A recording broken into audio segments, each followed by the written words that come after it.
అండి ఇవాళ మన రెసిపీ ఏంటంటే కారం కోడి కర్రీ రాగి సంగటి అండి. ఇది చేసుకునే విధానం చెప్తాను. ఫస్ట్లో చికెన్ మ్యాగ్నేట్ చేసి పెట్టుకున్నాం. 1/2 kg చికెన్ తీసుకున్నానండి. దీనికి 1 స్పూను అల్లం వెల్లుల్లి పేస్ట్, ఒక 2 స్పూన్లు కారం,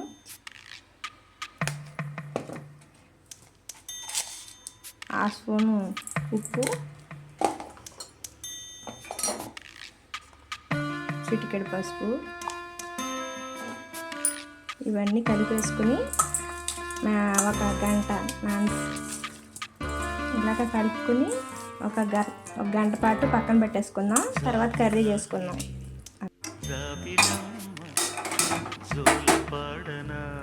స్టవ్ మీద పాన్ పెట్టుకుని ఆయిల్ వేసుకుందాం.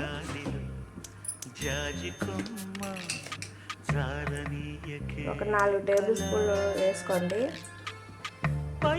వేసుకున్నాక ఆయిల్ కాగాక పచ్చిమిర్చి 4 మీడియం సైజు ఉల్లిపాయలు వేసుకున్నాం. ఇందాక చికెన్లో వేసుకున్నాం కదా పసుపు, ఉప్పు, ఉల్లిపాయల్లో కూడా కొద్దిగా వేసుకున్నాం. తర్వాత ఉప్పు చూసుకుని అడ్జస్ట్ చేసుకోవచ్చండి. ఉల్లిపాయలు ఒక 5 నిమిషాలు మగ్గనిచ్చుకున్నాం. ఉల్లిపాయలు మగ్గిపోయినాయి కదండి. చికెన్ వేసేసుకున్నాం. నానబెట్టుకున్నది వేసుకుని బాగా కలుపుకుని ఒక 10 నిమిషాలు మూత పెట్టేసుకున్నాం. చిన్న మంట పెట్టుకుని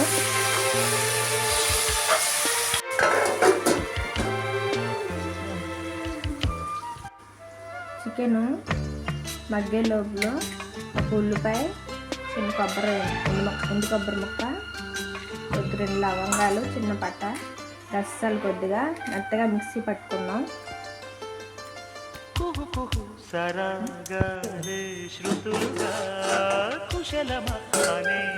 చూడండి చికెన్ మగ్గిపోయింది కదా. ఇప్పుడు పేస్ట్ చేసుకున్నాం. ఉల్లిపాయ పేస్ట్ వేసుకున్నాం. పేస్ట్ వేసుకున్నాం కదా, బాగా కలుపుకుని ఒక 5 నిమిషాలు మూత పెట్టేసుకున్నాం.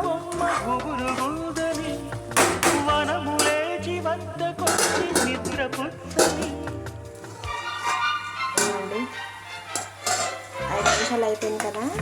చికెన్ చూడండి ఇలాగా నూనె తేలింది కదా. తేలాక ఒక గ్లాస్ వాటర్ వేసుకున్నాం.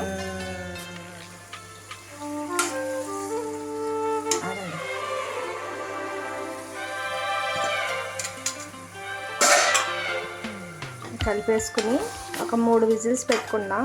ఎందుకంటే ఇది పారం కోడి కదా, గమ్మున ఉడకదు. దాని గురించి ఒక 3 విజిల్స్ పెట్టుకోండి. అంటే ఇది ఇప్పుడు నాటుకోడి దొరకలేదంటే పారం కోడి వండుకోవచ్చండి. టేస్ట్ ఇంచుమించు అలాగే ఉంటుంది. ట్రై చేసి చూడండి. విజిల్ పెట్టుకున్నాం. మనసులో భయాలన్నీ మరిచిపో మగతలో మరో ఇదిగోండి 3 విజిల్స్ పెట్టాను కదా. ఇలా ఉన్నప్పుడు ఇలా గ్రేవీలాగా ఉంటేనే బాగుంటుందండి. కొంచెం జ్యూసీగా సంగట్లోకి. ఇప్పుడు కొత్తిమీర వేసుకున్నాం.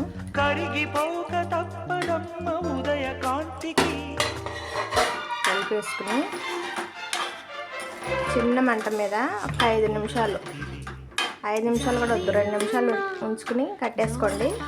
అంతే, చికెన్ కర్రీ రెడీ.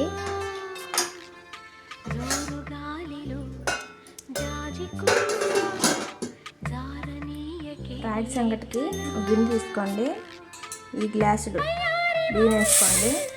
ఇవి 2 సార్లు కడుక్కుని గ్లాసుకి 4 గ్లాసులు నీళ్ళు వేసుకుని పొయ్యి మీద పెట్టుకున్నాం. స్టవ్ మీద పెట్టుకుని గ్లాసుకి 4 గ్లాసులు వాటర్ వేసుకున్నానండి. ఈ గ్లాస్తో బియ్యం వేసాను కదా, దీంతోనే 4 గ్లాసులు వాటర్. బాగా మెత్తగా ఉడకనివ్వాలి. ఇంకోండి అన్నం ఇలా ఉడుకుతుంది కదా, మెత్తగా ఉడికాక ఇందులో ఒక 1/2 స్పూన్ ఉప్పు వేసుకోండి. కొద్ది కరిగాక మనం ఇందాక చూపించాం కదా, ఎంతైతే బియ్యం వేసుకున్నామో అదే గ్లాస్తో రాగి పిండి వేసుకుందాం. 2 గ్లాసులు వేసుకోవాలండి. గ్లాస్ బియ్యానికి 2 గ్లాసులు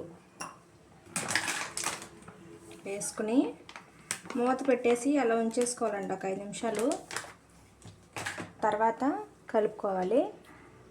ఇలాగ అలా వేసేసి అలా వదిలేయాలి. చిన్న మంట పెట్టుకోండి. ఇలా మూత పెట్టేసి ఒక 5 నిమిషాలు అలా ఉంచేద్దాము. తర్వాత కలుపుతాము. ఇదిగోండి 5 నిమిషాల అయింది కదా. ఇప్పుడు చూద్దాము. ఇదిగో ఇలా ఉంది కదా. ఈ టైంలో ఇలా కలుపుకోవాలి. మీరు గరిటెతోనైనా కలుపుకోవచ్చు, లేదంటే పప్పు గుత్తి ఉంటుంది కదా,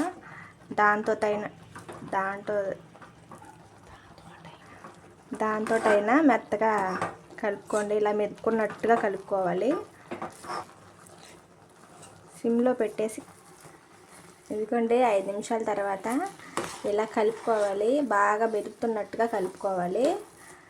కలుపుకుని సిమ్లో ఉంచి మూత పెట్టేసేయాలి. మూత పెట్టేసి 5 నిమిషాల తర్వాత స్టవ్ ఆఫ్ చేసేయాలండి. ఇలా బాగా ఇదిగోండి ఇలా బాగా కలుపుకుని కొంచెం తడి చేసుకుందాం. తడి చేసుకుని ఇలా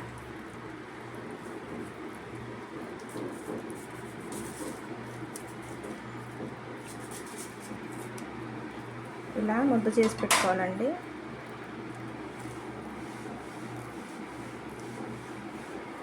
అంతే, రాగి సంగటి రెడీ. అంతే అండి, రెడీ అయిపోయింది రాగి సంగటి పారం కోడి కూర. టేస్ట్ చూసి ఎలాగుందో కామెంట్ చేయండి. Thank you.